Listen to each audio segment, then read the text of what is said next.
قصور میں ہونے والے انسانیت سوز واقعے کے خلاف ملتان نواں شہر چوک میں سول سوسائٹی کا احتجاجی مظاہرہ۔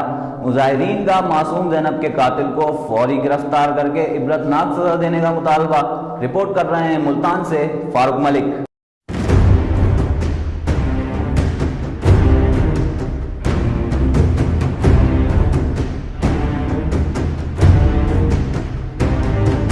قصور میں ہونے والے انسانیت سوز واقعے کے خلاف ملتان نواں شہر چوک میں احتجاجی مظاہرہ کیا گیا۔ احتجاجی مظاہرے میں سول سوسائٹی، طلباء اور شہریوں کی بڑی تعداد نے شرکت کی۔ مظاہرین نے ہاتھوں میں پلے کارڈز اور بینرز اٹھا رکھے تھے جن پر معصوم زینب کے قاتلوں کی فوری گرفتاری اور اس کو سزائے موت دینے کے مطالبات درج تھے۔ مظاہرین کا سٹی نیوز سے گفتگو کرتے ہوئے کہنا تھا کہ اب ہمارے حکمرانوں کو مذمتی بیان دینے کے بجائے ایسے سانحات کے مکمل خاتمے کے لیے مؤثر اقدامات کرنے ہوں گے۔ یہ قتل ننھی زینب کا نہیں بلکہ انسانیت کا قتل ہے۔ آج جو ہم ایک زینب بچی کے حوالے سے آج پروٹیسٹ کر رہے ہیں، ایک بچی، ایک ماں نے جو فریاد کی ہے میرے قتل کے، بچوں کی قتل کے حوالے سے کہا ہے کہ ہم یعنی کہ میرا قصور کیا ہے۔ وہ بچی کہتی ہے میرے انصاف دلائیں، مجھے انصاف دلائیں۔ ہر جگہ یہ آواز اٹھائی جا رہی ہے۔ حکومت جو ہے نااہل ہو کر بھی اب نااہل ہی رہ گئی ہے۔ ہر میڈیا میں یہی چیز آ رہی ہے۔ حکومت کا اب کام ہی ختم ہو گیا، اب اس کو ختم کر دے۔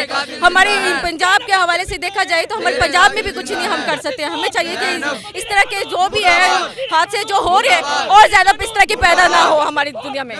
المیہ ہوا ہے اور جو ہمارے حکمران ہیں پتہ نہیں کس نشے کے اندر دھوتا ہے، رانا ثناء اللہ اور یہ اسپیکر صاحب اور دوسرا طلال چودھری، الٹا ان کے ساتھ اظہار ہمدردی کریں بلکہ ان کے زخموں پہ نمک چھڑک رہے ہیں۔ ہمیں اس حکومت سے بالکل بھی انصاف کی توقع نہیں ہے۔ ہم آرمی چیف کی طرف دیکھ رہے ہیں اور انشاءاللہ تعالی ہم آرمی چیف سے مطالبہ کرتے ہیں ان کو سخت سے سخت سزا دی جائے تاکہ ایسی درندگی ہمیشہ کے لیے ختم ہو جائے۔